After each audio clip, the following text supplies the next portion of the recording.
Hi and welcome to the Watch Geek Baselworld special.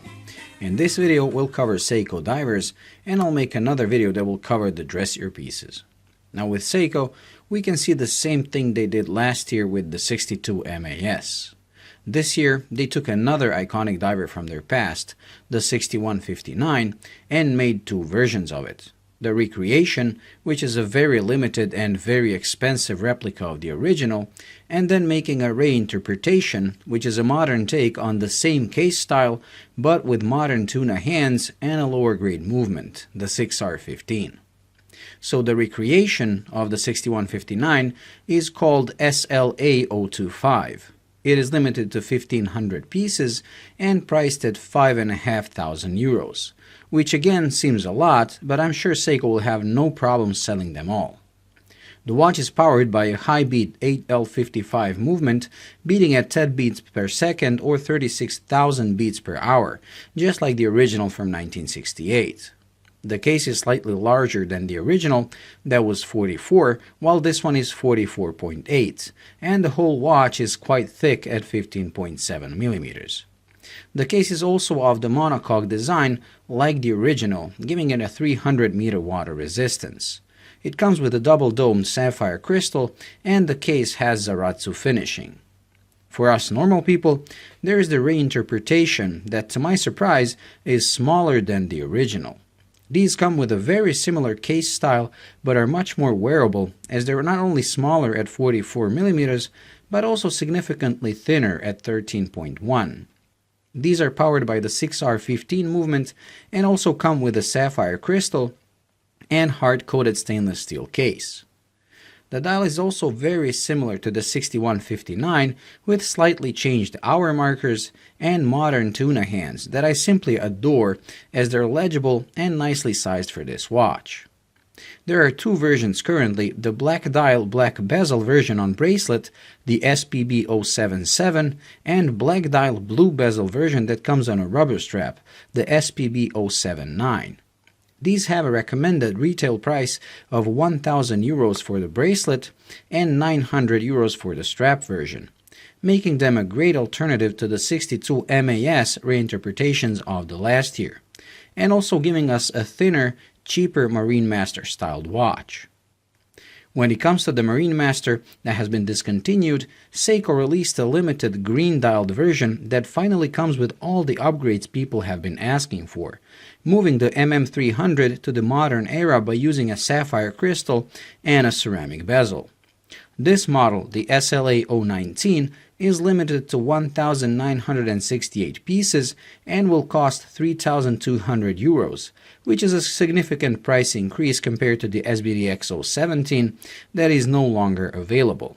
It comes with the 8L35 movement, beating at 28,800 beats per hour, and the well-known monocoque case with the diameter of 44.3 millimeters. I'm sure this is just the intro for the release of the regular black-dialed version that I reckon will cost a little less and be the new Marine Master 300. The difference compared to the old MM300 is the lack of the Marine Master inscription that has been replaced by somewhat hated Prospex logo, giving watch people like us a new reason to complain about it now that the crystal and bezel rants were solved. There are also not one, not two, but three new tunas presented as well, with the first two being limited editions and the third one being a solar one. The first is the Recreation of the 1978 golden tuna, in my personal opinion the best looking tuna ever made. It uses the same dial style with the thin line running around 12, 6, and 9 hour markers and the old style tuna hands. The watch is made of titanium with gold color coating and has a ceramic shroud. It is powered by the famous 7C46 high torque quartz movement and comes with a sapphire crystal. The diameter is 49.4 millimeters and the watch is 15.3 millimeters thick. Despite these large dimensions, just like any tuna, it's wearable on smaller wrists due to the lack of actual lugs. The watch is water resistant to 1,000 meters, is limited to 1,978 pieces, and will cost 2,400 euros. The second tuna is the commemorative edition, which uses the same movement and case, but on this, the case is coated in black, and the bezel is done in cermet material, which gives it a pink gold appearance. This version comes with a modern dial and modern tuna hands, while having all other specs the same as the first model. This is limited to 800 pieces and will cost 3,000 euros. And finally, we come to the tuna that I think will be a bestseller this summer, and it's the solar tuna. Now, last time when Seiko did a solar tuna, it was the limited edition lowercase models that I personally owned, and back then I bought it because they offered the golden version that reminded me of the golden tuna. However, that model was very different in design to a normal tuna. This version, on the other hand, although probably still using a plastic shroud, is a great improvement in style, as the watch looks almost the same as the original tuna, using the same dial style and same hand style. Also, the bezel is now much more similar to the original. And if the plastic shroud, which still hasn't been confirmed, is an issue for you, don't worry, there will be an aftermarket option within 6 months of the release, I can almost guarantee. This watch is scheduled to be released on July of this year at a very competitive price of 420 euros.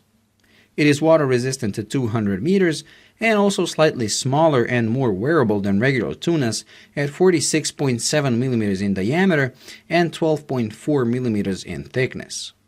The watch is powered by the V147 solar movement that I had the chance of owning in the last solar tuna, and it was a very good movement with the seconds hand hitting all the minute marks pretty close to perfect. Well, this pretty much covers the divers release of Seiko, so in another video I will cover the dressier side of the lineup. I would like to thank you for watching. I hope you enjoyed. If you did, please like and subscribe, and until the next video, bye.